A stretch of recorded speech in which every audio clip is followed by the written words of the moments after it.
Now, how does transference fit into the topic of defense? Why did we club transference with defense mechanisms? Is because, first of all, by themselves, defense mechanisms and transference and countertransference are very complex topics, but there's not much information that I can give you as a panelist. What you need to do is, the more you read about transference and countertransference by yourself, the more educated you become. So there wasn't much content that I had to tell you in this case.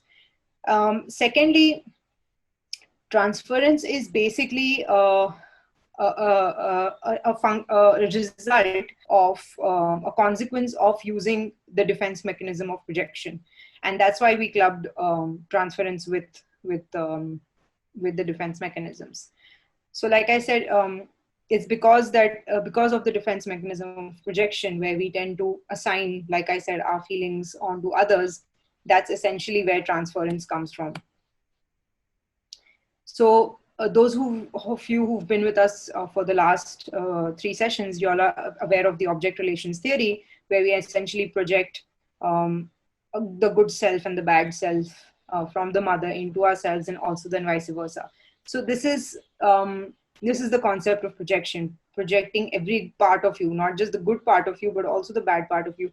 You know, if you see people, classic example is, there is a clear divide between optimists and pessimists. There are people who always see the negative in other people, and then there are the people who always see the positive in other people.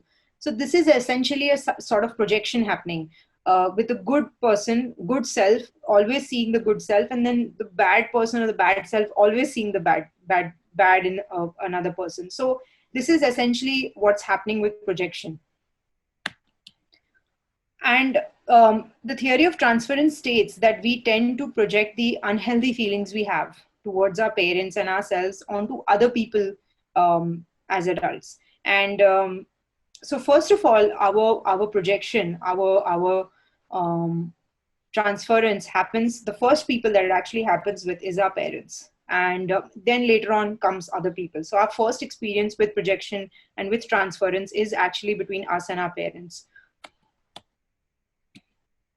And in romantic relationships, as you grow older, this would be your partner. You project a lot on your partner. You transfer a lot on your partner, way more than you can think of.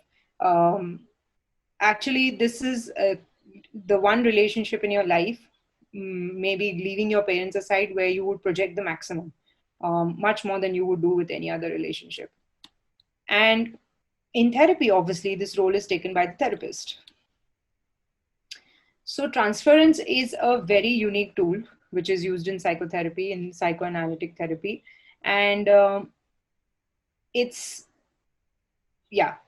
is an infographic which basically explains, you see the mother saying, I just can't deal with this, because the baby needs her attention. The girl eventually grows up thinking that, I bet my therapist also thinks I'm too much to deal with. So she's projecting feelings that she had from her parent about herself, then having the same feelings for her therapist.